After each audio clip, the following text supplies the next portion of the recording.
वाहिगुरू जी का खालसा वाहिगुरू जी की फतेह। अस्सलाम वालेकुम आदाब बरजमा हाँ तुहाडी होस्ट नीलम कौर ते मैं TV 84 ਦੇ ਸਾਰੇ ਦਰਸ਼ਕਾਂ ਤੇ ਸਰੋਤਿਆਂ ਨੂੰ ਜੀ ਆਇਆਂ ਕਹਿੰਦੀ ਹਾਂ ਪ੍ਰੋਗਰਾਮ ਸੱਚੋ ਸੱਚ ਵਿੱਚ, ਜਿਹੜੇ ਇਸ ਪ੍ਰੋਗਰਾਮ ਨਾਲ ਦੇਸ਼ਾਂ ਵਿਦੇਸ਼ਾਂ ਤੋਂ ਜੁੜ ਚੁੱਕੇ ਨੇ। ਖਾਲਿਸਤਾਨ ਅਫੇਅਰ ਸੈਂਟਰ ਦੇ ਸੰਚਾਲਕ ਡਾਕਟਰ ਅਮਰਜੀਤ ਸਿੰਘ ਜੀ ਰੋਜ਼ਾਨਾ ਦੀ ਤਰ੍ਹਾਂ ਸਟੂਡੀਓ ਵਿੱਚ ਮੇਰੇ ਨਾਲ ਸ਼ਾਮਲ ਨੇ। ਉਹਨਾਂ ਨਾਲ ਗੱਲਬਾਤ ਕਰਕੇ ਅੱਜ ਦੇ ਅਹਿਮ ਇਸ਼ੂਜ਼ ਉੱਪਰ ਉਹਨਾਂ ਤੋਂ ਉਹਨਾਂ ਦਾ ਤਬਸਰਾ ਜਾਣਦੇ ਹਾਂ। ਜੀ ਡਾਕਟਰ ਸਾਹਿਬ, ਵਾਹਿਗੁਰੂ ਜੀ का खालसा वाहिगुरू जी की फतेह।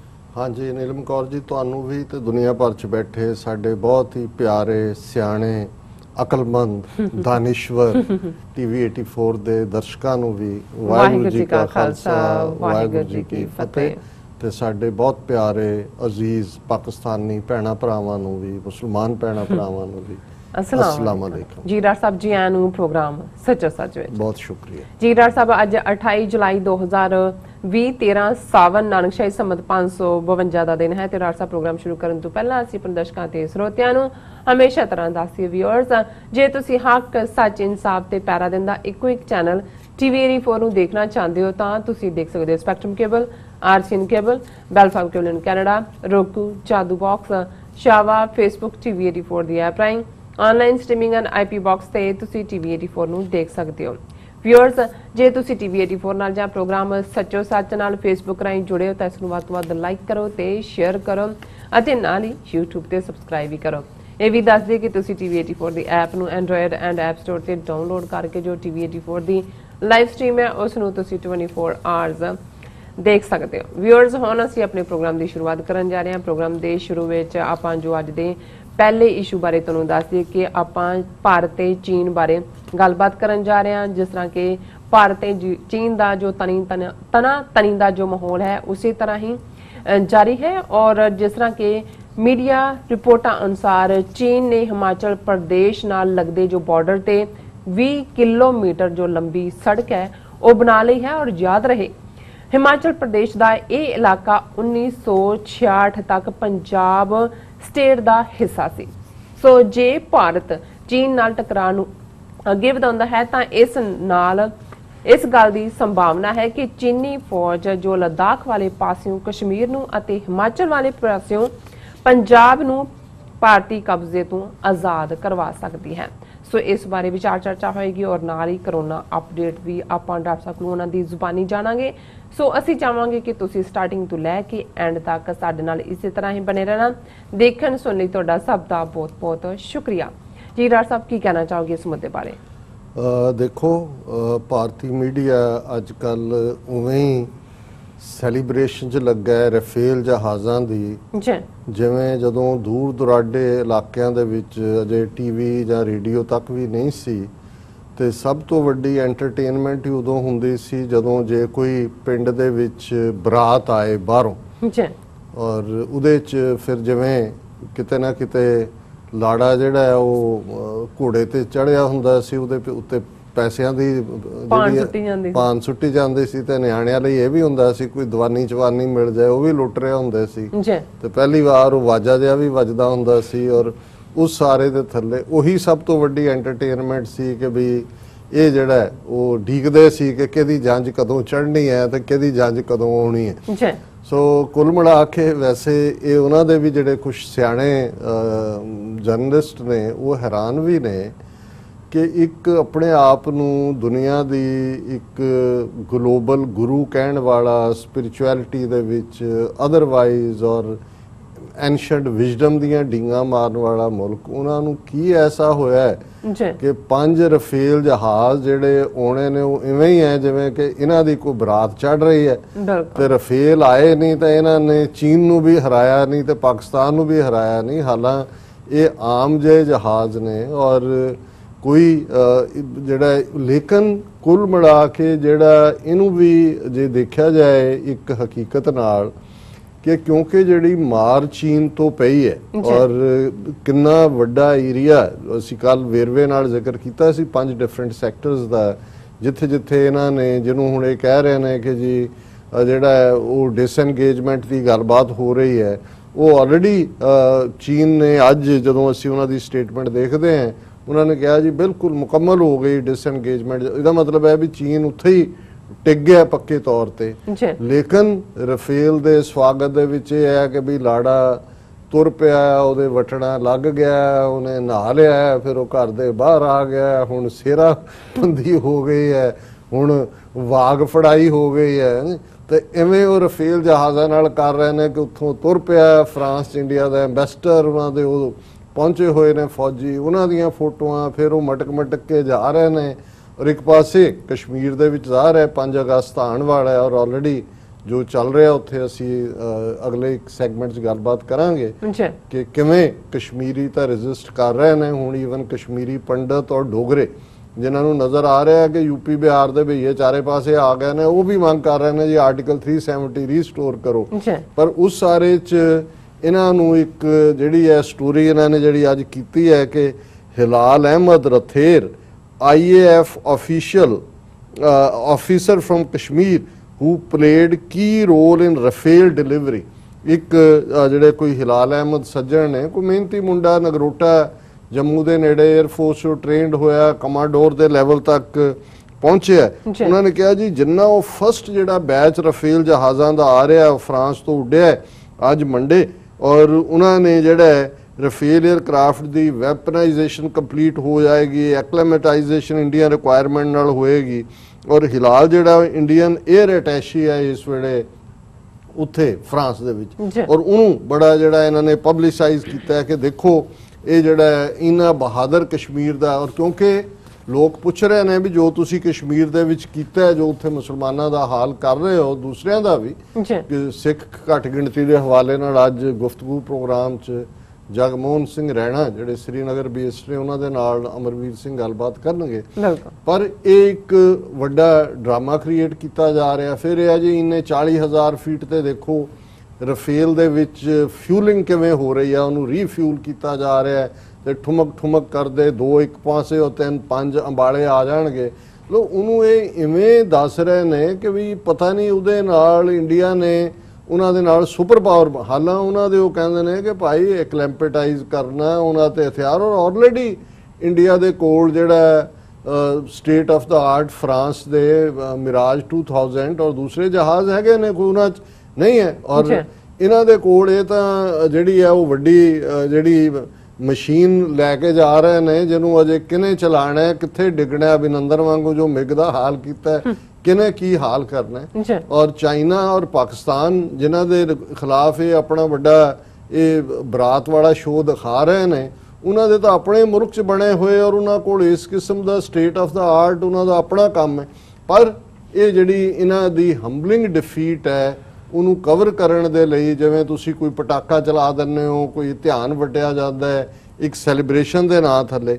ਲੇਕਿਨ ਇਸ ਸਾਰੇ ਦੇ ਵਿੱਚ ਅਸੀਂ ਇਹ ਦੇਖ ਰਹੇ ਹਾਂ ਵੀ ਇਹ ਤਾਂ ਇਸ ਕਿਸਮ ਦੀ ਫੇਕ ਆਤਿਸ਼ਬਾਜ਼ੀ ਕਰ ਰਹੇ ਨੇ ਕਿ ਜੀ ਬਹੁਤ ਵੱਡਾ, ਜਿਵੇਂ ਇਹਨਾਂ ਦੇ ਦੂਲੇ ਦਾ ਕਿਤੇ ਵਿਆਹ ਨਹੀਂ ਸੀ ਹੁੰਦਾ ਤੇ ਪਹਿਲੀ ਵਾਰ ਹੋਣ ਲੱਗਾ, ਘੋੜੀ ਚੜਿਆ ਪਹਿਲੀ ਵਾਰ ਹੈ, ਔਰ ਉਹ ਸਾਰੀ ਸੈਲੀਬ੍ਰੇਸ਼ਨ ਆਤਿਸ਼ਬਾਜ਼ੀ ਹੋ ਰਹੀ ਹੈ।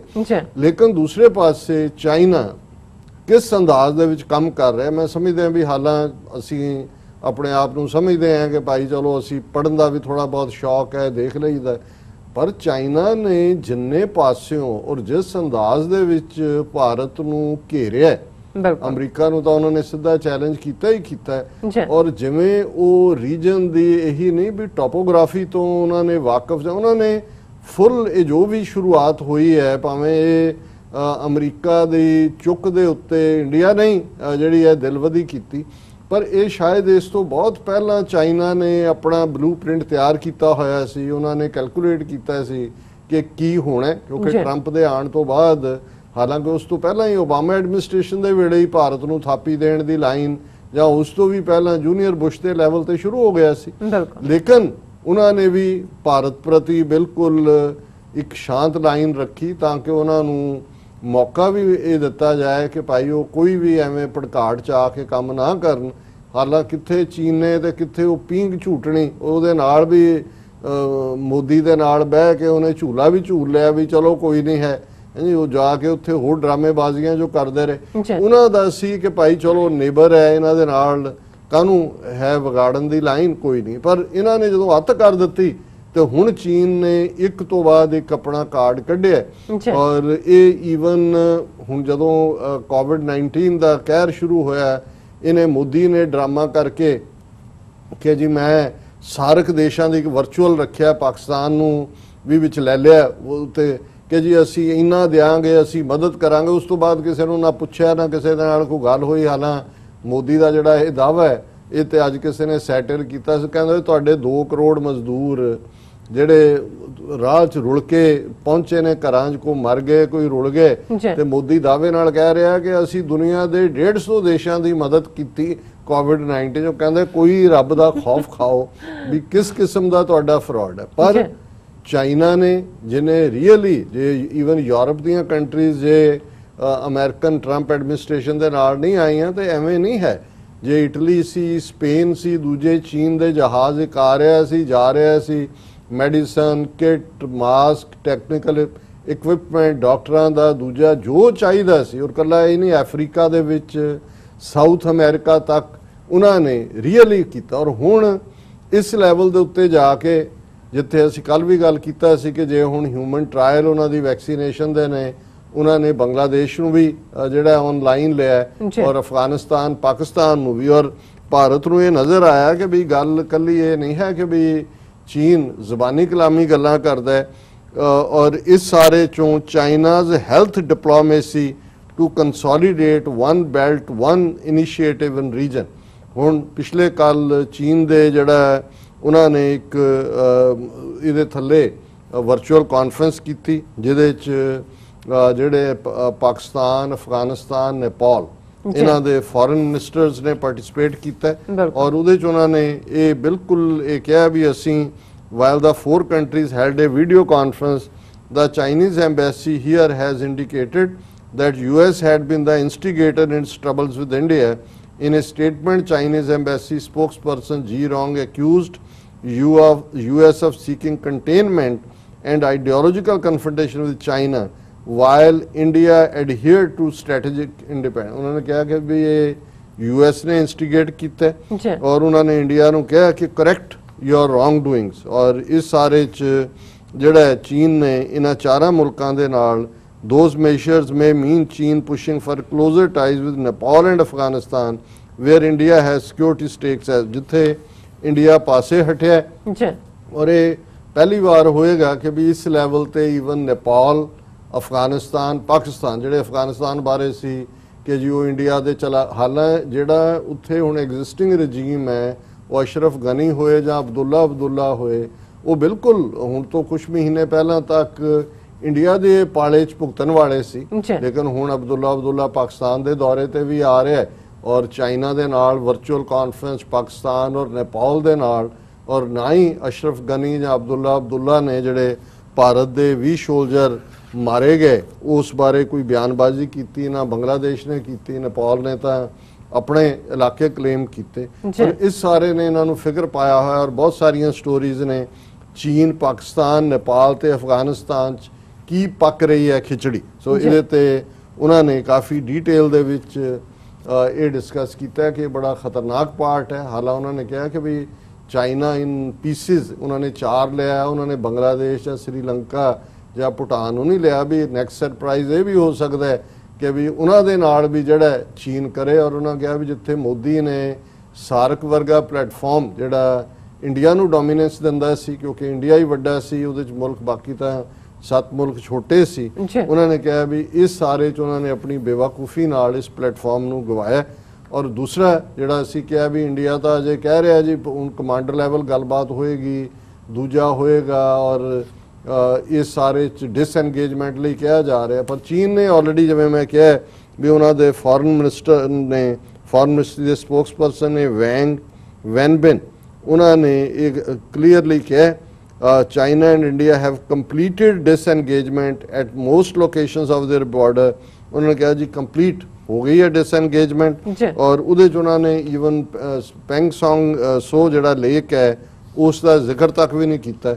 ਔਰ ਚਾਈਨਾ ਨੇ ਕੌਨਫੀਡੈਂਸ ਕਿ ਗੱਲ ਮੁੱਕ ਗਈ ਕਿ ਜਿੱਥੇ ਅਸੀਂ ਹੈਗੇ ਆ ਉੱਥੇ ਹੈਗੇ ਆ। ਹਾਲਾਂਕਿ ਇੰਡੀਅਨ ਜਿਹੜੀ ਐਕਸਟਰਨਲ ਅਫੇਅਰਸ ਮਿਨਿਸਟਰੀ ਹੈ ਉਹਨਾਂ ਨੇ ਕਿਹਾ ਜੀ ਇਹ ਠੀਕ ਨਹੀਂ ਹੈ। India has asked China to sincerely implement the understanding on troop withdrawal reached by senior military commanders of the two sides. So India ने इन्ना कह के अपने हथ झाड़ ले ने, लेकिन ਜਿਹੜਾ ਸਾਡਾ ਇਸ डिस्कशन ਦਾ ਪ੍ਰਾਈਮ ਜਿਹਦੇ ਤੇ ਮੈਂ ਫੋਕਸ ਕਰਨਾ ਚਾਹੁੰਦਾ, ਹਾਲਾਂਕਿ ਕੱਲ ਜਦੋਂ ਕਿ ਮੈਂ 5 ਏਰੀਆਜ਼ ਦਾ ਜ਼ਿਕਰ ਕੀਤਾ ਕਿ ਕਿੱਥੇ ਕਿੱਥੇ ਔਰ ਉਹ ਬਿਜ਼ਨਸ ਸਟੈਂਡਰਡ ਦੀ ਖਬਰ ਸੀ ਜਿਹੜੀ ਉਹਨਾਂ ਦੀ ਆਪਣੀ ਦਿੱਲੀ 'ਚ ਪਬਲਿਸ਼ ਹੋਣ ਵਾਲੀ ਪਬਲੀਕੇਸ਼ਨ ਹੈ ਕਿ ਉਹਦੇ 'ਚ ਕਿਵੇਂ 5 ਸੈਕਟਰਸ ਦੇ ਵਿੱਚ ਚੀਨ ਨੇ बढ़ोतरी ਲਈ ਹੈ। ਪਰ ਮੈਂ ਜਾਂਦੇ ਜਾਂਦੇ ਇੱਕ ਖਬਰ ਹਿਮਾਚਲ ਦੇ ਹਵਾਲੇ ਨਾਲ ਕਹੀ ਸੀ ਕਿ ਕਿਵੇਂ ਜਿਹੜਾ ਕਨੌਰ ਜ਼ਿਲ੍ਹੇ ਦੇ ਵਿੱਚ ਨਾਲ ਜਿਹੜਾ ਚੀਨ ਦਾ ਬਾਰਡਰ ਲੱਗਦਾ ਹੈ ਉਸ ਦੇ ਵਿੱਚ ਇਹ ਖਬਰ ਉਹਨਾਂ ਦੇ ਚਰਾਂਗ ਪਿੰਡ ਦੇ ਬੰਦਿਆਂ ਨੇ ਇਹ ਨੋਟਿਸ ਕੀਤਾ ਹੈ। ਜਿਹੜਾ ਇਹ ਲਾਸਟ ਪਿੰਡ ਹੈ ਕਨੌਰ ਦਾ ਜਿਹੜਾ ਚੀਨ ਦੇ ਨਾਲ, ਔਰ ਚੀਨ ਦਾ ਨੈਕਸਟ ਪਿੰਡ ਜਿਹੜਾ ਲੱਗਦਾ ਹੈ ਉਹ ਟੈਂਗੋਂਗ ਪਿੰਡ ਹੈ। ਉਹਨਾਂ ਨੇ ਕਿਹਾ ਜੀ ਕਿ ਜਦੋਂ ਹੁਣ ਸਨੋ ਮੈਲਟ ਹੋਈ ਹੈ ਔਰ ਥੋੜਾ ਜਿਹਾ ਨਜ਼ਰ ਆਣਾ ਸ਼ੁਰੂ ਹੋਇਆ, ਆਲਰੇਡੀ ਚੀਨ ਨੇ 20 ਕਿਲੋਮੀਟਰ ਸੜਕ ਜਿਹੜੀ ਹੈ ਉਹ ਇਧਰ ਤੱਕ ਬਣਾ ਰਹੀ ਹੈ। ਔਰ ਉਹਦੇ 'ਚ ਈਵਨ ਅੱਜ ਜਿਹੜੀਆਂ ਹੋਰ ਡੀਟੇਲ ਖਬਰਾਂ ਨੇ ਕਿ 5 ਜਿਹੜੇ ਨੇ ਉਹਨਾਂ ਦੇ ਵੱਡੇ ਫੋਰਕ ਕ੍ਰੋਸ਼ਰ ਜਿਹੜੇ ਨੇ ਉਹ ਨਜ਼ਰ ਆਏ ਨੇ, ਔਰ ਮੈਨੀ ਲਾਰਜ ਡੰਪਰ ਟਰੱਕਸ ਹੈ, ਵੱਡੀਆਂ ਕ੍ਰੇਨਸ, ਬੁਲਡੋਜ਼ਰ ਔਰ ਦੂਸਰਾ 20 ਕਿਲੋਮੀਟਰ ਉਹਨਾਂ ਨੇ। ਔਰ ਹੁਣ ਇੰਡੀਆ ਨੂੰ ਵਕਤ ਪਿਆ ਔਰ ਉਹਨਾਂ ਨੇ 120 ਦੇ ਕਰੀਬ ਜਿਹੜੇ ਸ਼ੋਲਜਰ ਨੇ ਉਹ ਰਸ਼ ਕੀਤੇ ਨੇ ਉਸ ਏਰੀਆ 'ਚ, ਉਹਨਾਂ ਨੂੰ 30 ਦਿਨਾਂ ਦਾ ਰਾਸ਼ਨ ਦੇ ਕੇ। ਔਰ ਇਸ ਗੱਲ ਦਾ ਧਿਆਨ ਰਹੇ ਕਿ ਵੀ ਇਹ ਜਿਹੜਾ ਇਸ ਖਿੱਤੇ ਦੇ ਵਿੱਚ ਚੀਨ ਦੇ ਨਾਲ ਬਾਰਡਰ ਲੱਗਦਾ ਹੈ 140 ਕਿਲੋਮੀਟਰ ਕਨੌਰ ਦਾ ਬਾਰਡਰ ਹੈ ਔਰ ਲਾਹੌਲ ਸਪੀਤੀ ਦਾ 80 ਕਿਲੋਮੀਟਰ ਬਾਰਡਰ ਲੱਗਦਾ ਹੈ। ਹੁਣ ਮੈਂ ਇਹ ਗੱਲ ਕਰਨ ਤੋਂ ਪਹਿਲਾਂ ਕਿਉਂਕਿ ਅੱਜ ਅਸੀਂ ਉਹ ਹਿਮਾਚਲ ਦਾ ਮੈਪ ਵੀ ਕੱਢਿਆ ਔਰ ਦਰਸ਼ਕ ਬੈਕਗ੍ਰਾਉਂਡ ਤੇ ਦੇਖ ਸਕਦੇ ਨੇ, ਔਰ ਪਹਿਲਾਂ ਅਸੀਂ ਇਹ ਦੱਸਣਾ ਚਾਹੁੰਦੇ ਹਾਂ ਕਿ ਵੀ ਚੀਨ ਦਾ ਭਾਰਤ ਦੇ ਕਿੰਨੇ ਸੂਬਿਆਂ ਦੇ ਨਾਲ ਕਿੰਨਾ ਕਿੰਨਾ ਬਾਰਡਰ ਲੱਗਦਾ, ਤਾਂ ਕਿ ਇਸ ਗੱਲ ਦੀ ਸਮਝ ਆਏ ਕਿ ਇਹ ਜਿਹੜਾ ਹਿਮਾਚਲ ਦੇ ਵਿੱਚ ਉਹਨਾਂ ਦਾ ਕਿਨੌਰ ਲਾਹੌਲ ਸਪੀਤੀ ਦੇ ਉੱਤੇ 20 ਕਿਲੋਮੀਟਰ ਸੜਕ ਬਣਾ ਕੇ ਇਹ ਕਿੰਨਾ ਅਹਿਮ ਹੈ ਸਾਡੀ ਖਾਲਿਸਤਾਨ ਦੀ ਸਟਰਗਲ ਲਈ। ਕਿਉਂਕਿ ਇਹਦਾ ਮਤਲਬ ਇਹ ਹੈ ਕਿ ਚੀਨ ਇਹੀ ਨਹੀਂ, ਜਦੋਂ ਅਸੀਂ ਲਦਾਖ ਦੀ ਗੱਲ ਕਰਦੇ ਹਾਂ ਉਹ ਤਾਂ ਲੱਗਦਾ ਹੈ ਹਜ਼ਾਰਾਂ ਮੀਲ ਦੂਰ 18-19 ਹਜ਼ਾਰ ਫੀਟ ਪਤਾ ਨਹੀਂ ਕਿੱਥੇ ਹੈ। ਹੁਣ ਇਹ ਜਿਹੜਾ ਇਲਾਕਾ ਹੈ ਇਹ 1966 ਤੱਕ ਪੰਜਾਬ ਦਾ ਹਿੱਸਾ ਸੀ, ਲਾਹੌਲ ਸਪੀਤੀ ਦਾ, ਜਿਹਦੇ ਨਾਲ ਇਹ ਬਾਰਡਰ ਲੱਗਦਾ, ਔਰ ਉਸ ਤੋਂ ਪਹਿਲਾਂ 1849 ਤੱਕ ਸਿੱਖ ਰਾਜ ਦਾ ਹਿੱਸਾ ਸੀ। ਕਿਉਂਕਿ ਹੁਣ ਹਿਮਾਚਲ ਦੇ ਉਹਨਾਂ ਨੇ ਜਿੰਨੇ ਵੀ ਜ਼ਿਲ੍ਹੇ ਬਣਾਏ ਨੇ ਅੱਡ-ਅੱਡ ਜ਼ਿਲ੍ਹੇ ਬਣਾ ਦਿੱਤੇ ਨੇ, ਕਾਂਗੜਾ, ਕੁੱਲੂ, ਲਾਹੌਲ ਸਪੀਤੀ, ਲੇਕਿਨ ਇਹ ਸਾਰਾ ਹੀ ਇੱਕੋ ਬੈਲਟ ਸੀ ਵੱਡੀ। ਜਦੋਂ ਕਿ ਮਹਾਰਾਜਾ ਰਣਜੀਤ ਸਿੰਘ ਨੇ ਜਿਹੜਾ 1818 ਦੇ ਨੇੜੇ ਤੇੜੇ ਜਾਂ ਉਸ ਤੋਂ ਪਹਿਲਾਂ ਮੇਰਾ ਖਿਆਲ ਹੈ 2 ਸਾਲ ਦਾ ਫਰਕ ਹੋਇਆ, ਕਾਂਗੜਾ ਕੰਕਰ ਕੀਤਾ। ਔਰ ਜ਼ਾਹਰ ਹੈ ਸੰਸਾਰ ਚੰਦ ਕਟੋਚ ਕਾਂਗੜੇ ਦਾ ਰਾਜਾ ਸੀ ਔਰ ਇੱਕ ਹਿਸਟੋਰੀਕਲ ਵਾਕਿਆ ਡਿਫਰੈਂਟਲੀ ਹੈ ਕਿ ਇਹਦੇ ਨਾਲ ਨੇਪਾਲ ਦਾ ਕਿਵੇਂ ਸੰਬੰਧ ਜੁੜਦਾ ਹੈ ਕਿ ਨੇਪਾਲ ਦਾ ਉਸ ਵੇਲੇ ਦਾ ਜਨਰਲ ਅਮਰ ਸਿੰਘ ਥਾਪਾ ਜਿਹਨੇ ਆ ਕੇ ਕਾਂਗੜੇ ਦੇ ਕਿਲੇ ਨੂੰ, ਕਿਉਂਕਿ ਕਾਂਗੜੇ ਦਾ ਪੁਰਾਣਾ ਨਾਂ ਜਿਹੜਾ ਨਗਰ ਕੋਟ ਕਾਂਗੜਾ ਕੋਟ ਨੂੰ ਕਿਹਾ ਜਾਂਦਾ ਹੈ, ਬੜਾ ਪੁਰਾਣਾ ਕਿਲਾ ਜਿਸ ਦੇ ਵਿੱਚ ਮੁਗਲਿਆ ਦੌਰ ਦੇ ਵੇਲੇ ਵੀ ਜਿਹੜੇ ਉਹਨਾਂ ਦੇ ਪੋਲੀਟੀਕਲ ਪ੍ਰਿਜ਼ਨਰ ਸੀ ਉਹਨਾਂ ਨੂੰ ਜਾਂ ਗਵਾਲੀਅਰ ਦੇ ਕਿਲੇ 'ਚ ਰੱਖਿਆ ਜਾਂਦਾ ਸੀ ਜਿਹੜਾ ਮੱਧ ਪ੍ਰਦੇਸ਼ 'ਚ, ਜਾਂ ਕਾਂਗੜੇ ਦੇ ਕਿਲੇ 'ਚ। ਔਰ ਕਾਂਗੜੇ ਦਾ ਕਿਲਾ ਮੈਨੂੰ ਵੀ ਦੇਖਣ ਦਾ ਮੌਕਾ ਮਿਲਿਆ, ਅੰਦਰ ਜਾ ਕੇ ਤੁਸੀਂ ਦੇਖਦੇ ਹੋ ਪੁਰਾਤਨਤਾ, ਔਰ ਦੂਸਰਾ ਉਹਨੂੰ ਕੰਕਰ ਕਰਨਾ ਵੀ ਸੌਖਾ ਨਹੀਂ ਸੀ ਹੁੰਦਾ। ਔਰ ਪਹਾੜਾਂ ਦੇ ਵਿੱਚ ਜਦੋਂ ਕੋਈ ਵੀ ਹਮਲਾਵਰ ਆਂਦਾ ਸੀ, ਇਹ ਈਵਨ ਮੁਗਲਿਆ ਰਾਜ ਤੋਂ ਪਹਿਲਾਂ ਵੀ, ਤੇ ਉਹ ਅੰਦਰ ਰਾਜੇ ਜਿਹੜੇ ਨੇ ਇੰਨਾ ਕੰਦਰ ਰਾਸ਼ਨ ਵਗੈਰਾ ਹੁੰਦਾ ਸੀ, ਉਹ ਕਿਲੇ ਤੇ ਉੱਤੇ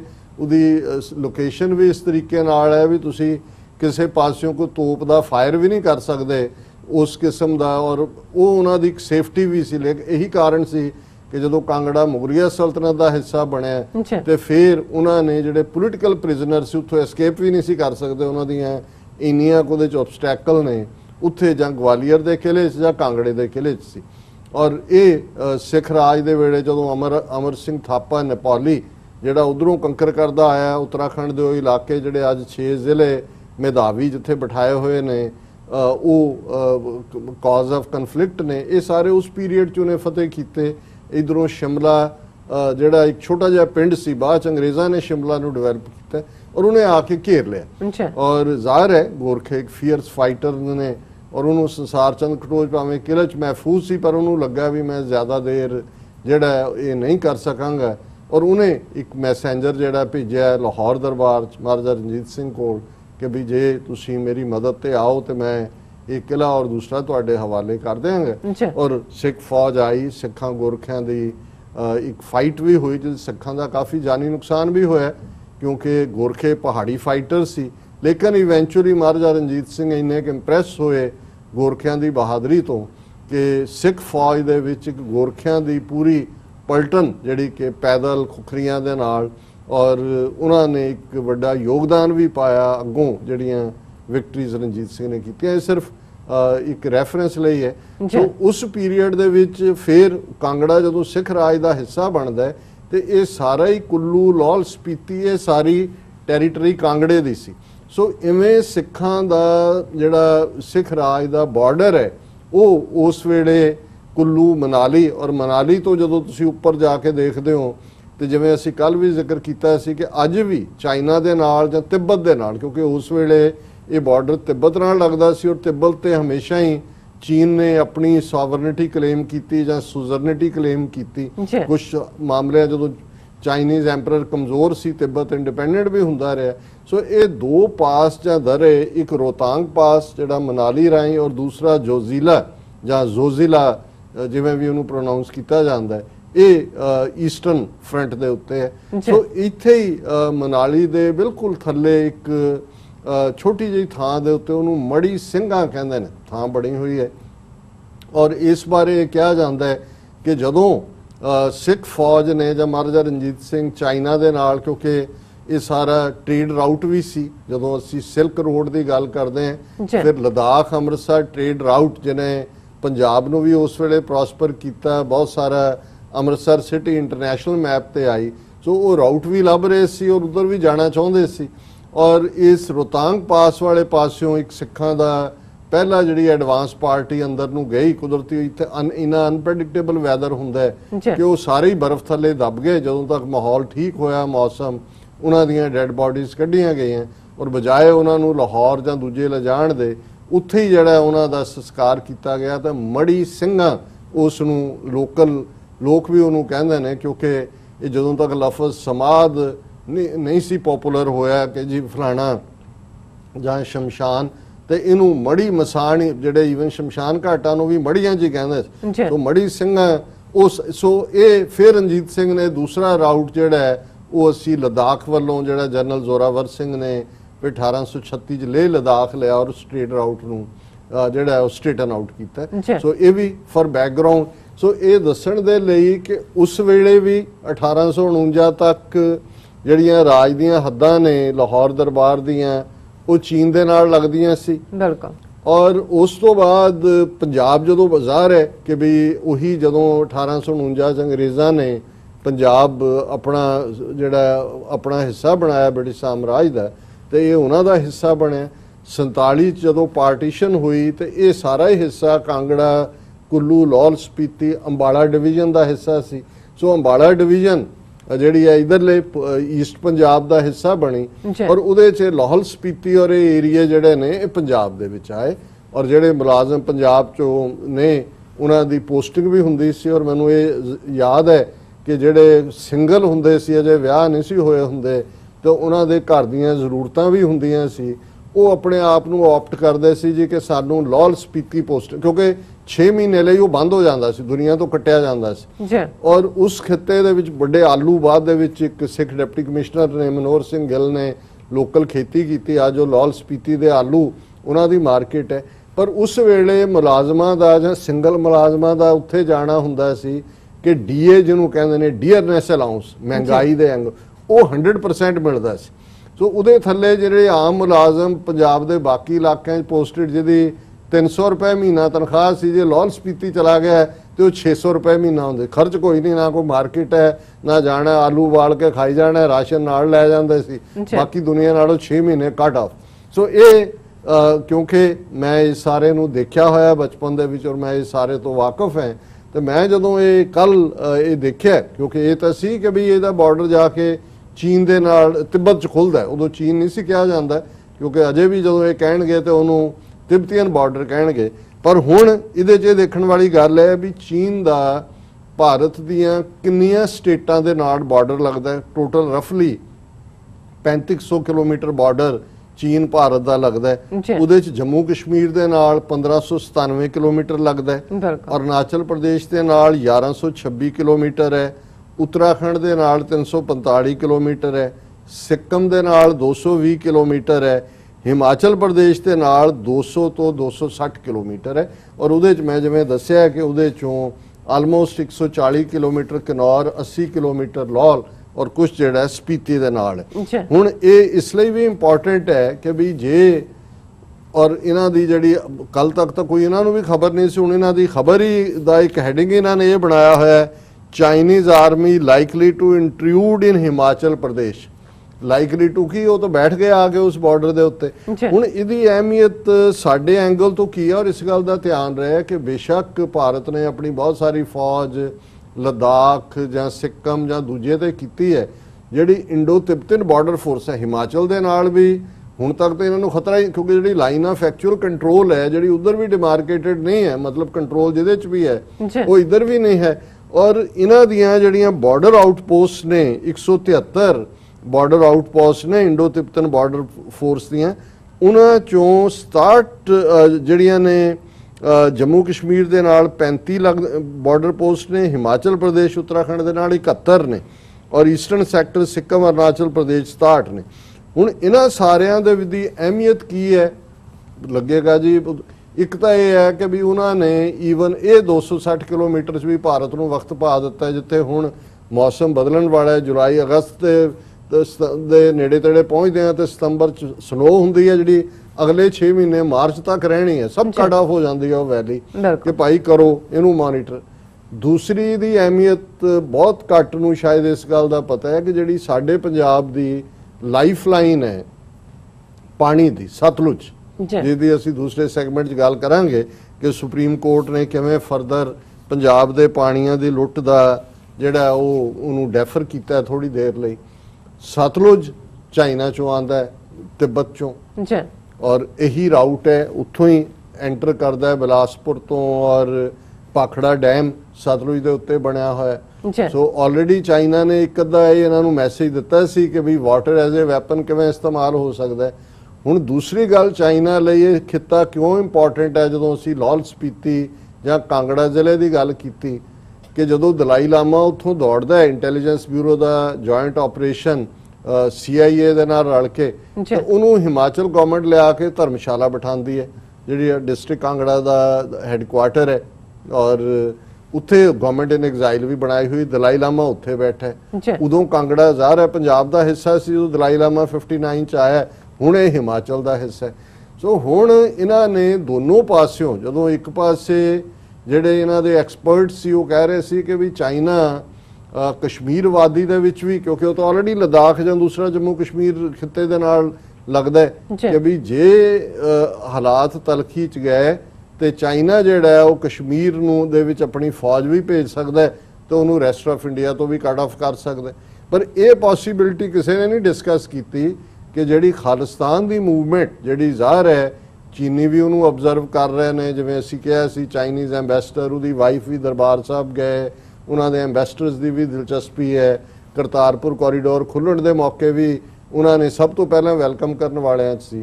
ਮੇਰਾ ਖਿਆਲ ਹੈ ਵੀ ਹੁਣ ਇਹਨਾਂ ਦੀ ਜਿਹੜੀ ਆ ਉਹ ਕੋਟਲਿਆ ਮਾਰਗ ਦੀ ਚਾਣਕਿਆਪੁਰੀ 'ਚ ਬੈਠੇ ਇਹਨਾਂ ਦੇ ਡਿਪਲੋਮੈਟ ਅੱਖਾਂ ਸਿਰ ਜੋੜ ਕੇ ਬੈਠੇ ਹੋਣਗੇ ਕਿ ਵੀ ਇਹ ਤਾਂ ਜੇ ਉਹਨਾਂ ਨੇ ਖਾਲਿਸਤਾਨ ਮੂਵਮੈਂਟ ਨੂੰ ਥੋੜਾ ਬਹੁਤ ਵੀ ਠੁੰਮਣਾ ਦੇਣਾ ਹੋਇਆ, ਜੇ ਇਹ ਤਿੱਬਤੀਆਂ ਦੀ ਗਵਰਨਮੈਂਟ ਇਨ ਐਗਜ਼ਾਈਲ ਬਣਾ ਕੇ ਧਰਮਸ਼ਾਲਾ 'ਚ ਬਿਠਾ ਸਕਦੇ ਨੇ, ਚਾਈਨਾ ਦੇ ਨਾਲ ਤਾਂ ਖਾਲਿਸਤਾਨ ਦਾ ਬਾਰਡਰ ਲੱਗਣ ਲੱਗ ਗਿਆ, ਕਿਉਂਕਿ ਜਿਹੜਾ ਸਾਰਾ ਲਾਹੌਲ ਸਪੀਤੀ ਏਰੀਆ ਇਹਨਾਂ ਨੇ 1966 ਪੰਜਾਬ ਨੂੰ ਫਰਦਰ ਕੱਟ ਆਫ ਕਰਕੇ ਹਿਮਾਚਲ ਬਣਾਇਆ। ਨੈਚੁਰਲ ਹਿਲਸ ਨੇ ਪੰਜਾਬ ਦੀ, ਇਹ ਟ੍ਰੈਡੀਸ਼ਨਲੀ, ਹਿਸਟੋਰੀਕਲੀ, ਜਿਓਗ੍ਰਾਫਿਕਲੀ, ਤੇ ਜੇ ਚਾਈਨਾ ਮਾਨਤਾ ਦੇ ਕਿ ਜੀ ਅਸੀਂ ਖਾਲਿਸਤਾਨ ਨੂੰ ਮਾਨਤਾ ਦਿੰਦੇ ਤੇ ਉਹਦੇ ਲਈ ਉਹਨਾਂ ਲਈ ਥੱਲੇ ਫੌਜ ਲਿਆਣੀ ਜਿਹੜੀ ਆਲਰੇਡੀ ਆ ਕੇ ਬਾਰਡਰ ਤੇ ਬੈਠ ਗਏ ਨੇ, ਕਿੰਨਾ ਮੁਸ਼ਕਲ ਹੈ। ਮੈਂ ਸਮਝਦਾ ਵੀ ਇਹਨਾਂ ਨੇ ਸਲੀਪਲੈਸ ਨਾਈਟਸ ਭਾਰਤੀ ਹਾਕਮਾਂ ਨੂੰ ਉਹਨਾਂ ਦੇ ਜਿਹੜੇ ਦਿੱਤੀਆਂ ਹੋਈਆਂ ਹੋਣਗੀਆਂ, ਕਿਉਂਕਿ ਅੱਜ ਇਹਨਾਂ ਨੇ ਇੰਟਰੂਜਨ ਦੀ ਗੱਲ ਕਰਦੇ ਇਹਨਾਂ ਨੇ ਕਿਹਾ ਜੀ ਇਹ ਜਿਹੜਾ ਹੈ ਉਹ ਚੀਨ ਨੇ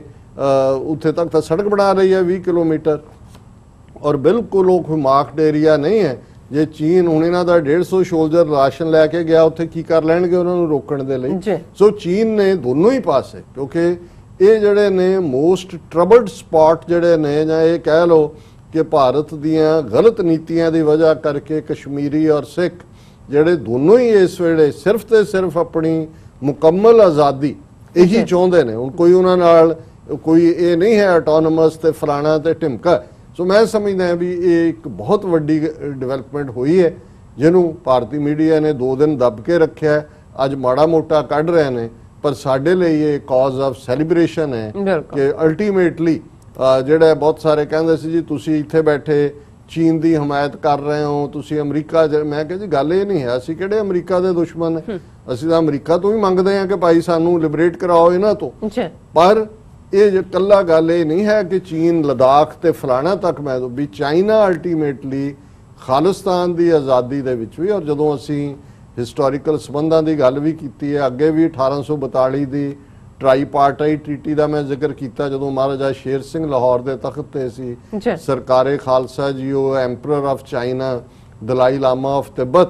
ਫਿਰ ਅਸੀਂ ਵਾਜਪਾਈ ਦੇ 1978-79 ਵਾਲੀ ਜਿਹੜੀ ਉਹਦੀ ਟ੍ਰਿਪ ਸੀ ਚਾਈਨਾ ਦੀ ਫੋਰਨ ਮਿਨਿਸਟਰ ਦੇ ਤੌਰ ਤੇ, ਜਦੋਂ ਉਹਨੇ ਗੱਲ ਕਰਨੀ ਚਾਹੀ ਲਦਾਖ ਦੇ, ਤੇ ਇਹ ਗੱਲ ਰਾਜਮੋਹਨ ਗਾਂਧੀ ਨੇ, ਮਹਾਤਮਾ ਗਾਂਧੀ ਦੇ ਪੋਤੇ ਨੇ ਆ ਕੇ ਕਹੀ, ਜਿਹੜਾ ਉਸ ਡੈਲੀਗੇਸ਼ਨ ਦਾ ਹਿੱਸਾ ਸੀ, ਕਿ ਚਾਈਨੀਜ਼ ਫੋਰਨ ਮਿਨਿਸਟਰ ਨੇ ਕਿਹਾ ਵੀ ਇਹ ਤਾਂ ਤੁਹਾਡਾ ਕਦੇ ਇਲਾਕਾ ਹੀ ਨਹੀਂ ਰਿਹਾ, ਇਹ ਤਾਂ ਜਿਹੜਾ ਸਿੱਖ ਦਰਬਾਰ ਦਾ ਹਿੱਸਾ ਸੀ, ਜਦੋਂ ਲੋੜ ਪਈ ਅਸੀਂ ਸਿੱਖਾਂ ਨਾਲ ਗੱਲ ਕਰਾਂਗੇ। ਸੋ ਜੇ ਚਾਈਨਾ ਨੇ ਹੁਣ ਇੰਟਰਵੀਨ ਕਰਨਾ ਚਾਹਿਆ ਤੇ ਬਹੁਤ ਵੈਲਿਡ ਰੀਜ਼ਨ ਨੇ, ਔਰ ਸਿੱਖ ਖੁੱਲੀਆਂ ਬਾਹਾਂ ਦੇ ਨਾਲ ਵੈਲਕਮ ਕਰਨਗੇ। ਸਾਨੂੰ ਤਾਂ ਇਹ ਹੈ ਵੀ ਸਾਨੂੰ ਕੋਈ ਨਿਜ਼ਾਤ ਦਿਵਾਏ ਇਹਨਾਂ ਦੀ ਗੁਲਾਮੀ ਚੋਂ। ਸੋ ਅਸੀਂ ਸਮਝਦੇ ਹਾਂ ਇਸ ਲਈ ਚਾਈਨਾ ਪਾਕਿਸਤਾਨ ਦੇ ਬਹੁਤ ਚੰਗੇ ਸੰਬੰਧ ਹੋਣਾ ਵੀ ਸਾਡੇ ਲਈ ਇੱਕ ਅਸੈਟ ਹੈ। ਪਾਕਿਸਤਾਨ ਨਾਲ ਸਿੱਖ ਕੌਮ ਦੇ ਚੰਗੇ ਸੰਬੰਧ ਹੋਣਾ ਸਾਡਾ ਹਿਸਟੋਰੀਕਲ ਵਿਰਸਾ, ਇਹ ਸਾਡੀਆਂ ਸਾਂਝਾਂ ਨੇ। ਸੋ ਮੈਨੂੰ ਇਹ ਲੱਗਦਾ ਵੀ ਬਹੁਤ ਵਾਰ ਕੁਝ ਚੀਜ਼ਾਂ ਭਾਵੇਂ ਸਮੋਕ ਸਕਰੀਨਸ ਵੀ ਨੇ, ਧੁੰਦਲੀਆਂ ਵੀ ਨੇ, ਦੂਜੇ ਵੀ ਨੇ, ਪਰ ਇਹ ਸਾਰਾ ਕੁਝ ਜਿਹੜਾ ਹੈ ਸਾਡੀ ਲਿਬਰੇਸ਼ਨ ਵੱਲ, ਖਾਲਿਸਤਾਨ ਦੀ ਆਜ਼ਾਦੀ ਵਾਲੀ ਜਿਹੜਾ ਜਾਂਦਾ ਨਜ਼ਰ ਆ ਰਿਹਾ। ਜੀ ਡਾਕਟਰ ਸਾਹਿਬ, ਕਰੋਨਾ ਅਪਡੇਟ ਮੈਂ ਚਾਹਾਂਗੀ ਤੁਸੀਂ ਸਾਡੇ ਦਰਸ਼ਕਾਂ ਨਾਲ ਸਾਂਝੀ ਕਰ ਦਿਓ। ਟੋਟਲ ਕੇਸਿਸ 16,08,11,053 ਨੇ, ਕੁੱਲ ਡੈਥ 6,60,850 ਨੇ। ਅਮਰੀਕਾ ਦੇ ਵਿੱਚ ਟੋਟਲ ਕਰੋਨਾ ਪੋਜ਼ਿਟਿਵ 4,04,81,541 ਔਰ ਕੁੱਲ ਡੈਥਸ 1,51,993 ਨੇ। ਭਾਰਤ ਜਿਹਦੇ ਬਾਰੇ ਮੋਦੀ ਦਾਅਵਾ ਕਰਦਾ ਹੈ ਕਿ ਜੀ ਅਸੀਂ ਬਹੁਤ ਚੰਗੇ ਢੰਗ ਨਾਲ ਡੀਲ ਕੀਤਾ, ਟ੍ਰੀਟ ਕੀਤਾ, ਹੁਣ ਸਾਹਮਣੇ ਆਇਆ ਵੀ ਕੱਲ ਵੀ 60,000 ਦੇ ਕਰੀਬ ਕੇਸ ਇੰਡੀਆ ਚ ਆਏ ਨੇ, 1,000 ਦੇ ਕਰੀਬ ਮੌਤਾਂ ਪਿਛਲੇ 24 ਘੰਟੇ ਚ ਨੇ, ਔਰ ਟੋਟਲ ਕੇਸ 1,05,35,125 ਨੇ। ਟੋਟਲ ਡੈਥ 34,224 ਨੇ। ਪਾਕਿਸਤਾਨ 12ਵੇਂ ਨੰਬਰ ਤੇ ਹੈ ਕੇਸਾਂ ਦੇ ਮਾਮਲੇ 2,75,225 ਟੋਟਲ ਕੇਸ ਨੇ ਔਰ 5,865 ਟੋਟਲ ਡੈਥਸ। ਜੀ ਡਾਕਟਰ ਸਾਹਿਬ, ਤੁਹਾਡਾ ਬਹੁਤ ਬਹੁਤ ਸ਼ੁਕਰੀਆ, ਇਹ ਸਾਰੀ ਜਾਣਕਾਰੀ ਤੁਸੀਂ ਸਾਡੇ ਦਰਸ਼ਕਾਂ ਨਾਲ ਸ਼ੇਅਰ ਕੀਤੀ ਹੈ। ਸੋ ਇੱਥੇ ਲੈਣੇ ਬ੍ਰੇਕ, ਪਰ ਬ੍ਰੇਕ ਤੋਂ ਪਹਿਲਾਂ ਅਸੀਂ ਆਪਣੇ ਦਰਸ਼ਕਾਂ ਤੇ ਸਰੋਤਿਆਂ ਨੂੰ ਅਪੀਲ ਤੇ ਬੇਨਤੀ ਕਰਦੇ ਹਾਂ ਵਿਊਅਰਸ, ਜਿਸ ਤਰ੍ਹਾਂ ਕਿ ਤੁਸੀਂ ਜਾਣਦੇ ਹੋ ਕਿ TV 84 ਇੱਕ ਪੰਥਕ ਚੈਨਲ ਹੈ ਔਰ TV 84 ਦੀ ਅਸੀਂ ਚਾਹਾਂਗੇ ਕਿ ਤੁਸੀਂ ਵੱਧ ਤੋਂ ਵੱਧ ਮਾਈਕ ਸਹਾਇਤਾ ਕਰੋ। ਤੁਸੀਂ ਆਪਣੀ ਮਾਈਕ ਸਹਾਇਤਾ ਸਾਡੀ ਵੈਬਸਾਈਟ tv84.tv ਤੇ ਜਾ ਕੇ ਪੇਪਲ ਦੀ ਵਰਤੋਂ ਕਰਕੇ ਵਨ ਟਾਈਮ ਡੋਨੇਟ ਕਰ ਸਕਦੇ ਹੋ, ਮੰਥਲੀ ਡੋਨੇਟ ਵੀ ਕਰ ਸਕਦੇ ਹੋ। ਤੁਸੀਂ TV 84 ਦੇ ਨਾਮ ਤੇ ਚੈੱਕ ਬਣਾ ਕੇ ਸਾਨੂੰ ਮੇਲ ਵੀ ਕਰ ਸਕਦੇ ਹੋ ਸਾਡੇ ਇਸ ਪਤੇ ਤੇ 36-01 37th Avenue, Long Island City, New York 11101 USA, ਜਾਂ ਫਿਰ ਤੁਸੀਂ ਸਾਨੂੰ ਫੋਨ ਰਾਹੀਂ ਵੀ ਸੰਪਰਕ ਕਰ ਸਕਦੇ ਹੋ ਸਾਡੇ ਫੋਨ ਨੰਬਰ ਤੇ 5164060694। Thank you so much viewers. ਵਿਚਾਰਾਂ ਦਾ ਸਿਲਸਿਲਾ ਇਸ ਤਰ੍ਹਾਂ ਚੱਲਦਾ ਰਹੇਗਾ। ਮਿਲਦੇ ਹਾਂ ਛੋਟੇ ਜਿਹੇ ਵਕਫੇ ਤੋਂ ਬਾਅਦ।